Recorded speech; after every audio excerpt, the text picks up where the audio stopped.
समस्या नहीं, बेसिकली यहाँ पे कुछ ऐसे वेंडर्स हैं जिनको चलती फिरती ठेलियों के भी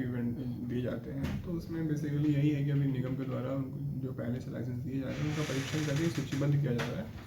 जिसके बारे में फिर ऊपर प्रशासन और पुलिस को भी अवगत करा दिया जाए ताकि कोई समस्या इनको भी ना आए। और साथ ही कुछ नए वेंडिंग जोन के जो प्रस्ताव दिए गए थे उस पर भी चर्चा हुई है, और भविष्य में भी किस तरह से, जैसे आगामी कुंभ में भी किस तरह से वेंडर्स को समायोजित किया जा सके, और जो हमारे पहले से जो वेंडर्स लाइसेंस्ड हैं उनको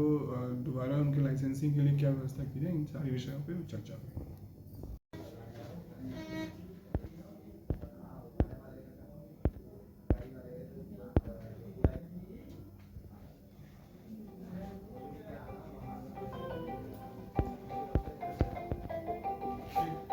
देखिए, आयुक्त महोदय जो है हमारे टाउन वेंडिंग कमेटी के अध्यक्ष हैं,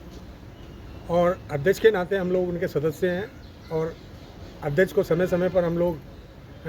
सुझाव देते रहते हैं कि शहर का सौंदर्यीकरण कैसे हो, और शहर में हमारा जो स्ट्रीट वेंडर है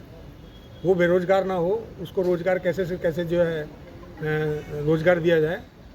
और इसी विषय को लेकर जो है आज चर्चा हुई है। विशेष रूप से इसमें हमारी जो रेलवे रोड का जो स्ट्रीट वेंडर है उसके विषय पर चर्चा हुई है,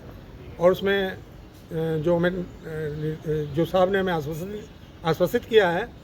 कि जो वेंडर जिसको 2026 तक का लाइसेंस निर्गत है नगर निगम द्वारा,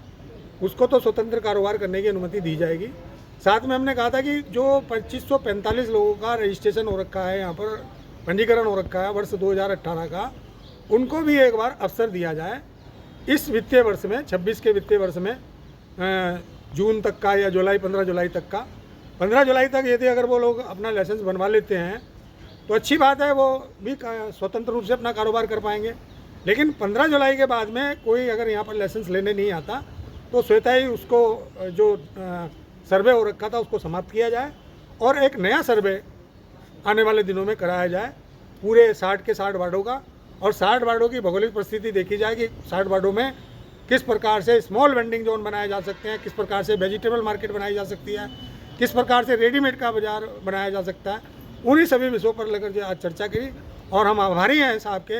आयुक्त महोदय के, कि अभी हमारे 2 वेंडिंग जोन उन्होंने शासन से मंजूरी ले ली है, और निश्चित रूप से जो 2 वेंडिंग जोन हमारे बनने जा रहे हैं वो सेक्टर 2 बैरियल का एक जो हमारा वेंडिंग जोन है उसका सौंदर्यीकरण होने जा रहा है, और दूसरा हमारा दीनदयाल उपाध्याय पार्किंग के पास जो है उसका सौंदर्यीकरण होने जा रहा है। तो निश्चित रूप से हमारा सपना है, हमारा मिशन है कि 2 हाथों को रोजगार मिले, उस और नगर निगम लगातार बढ़ रहा है। तो धन्यवाद है आयुक्त महोदय का और टीम का।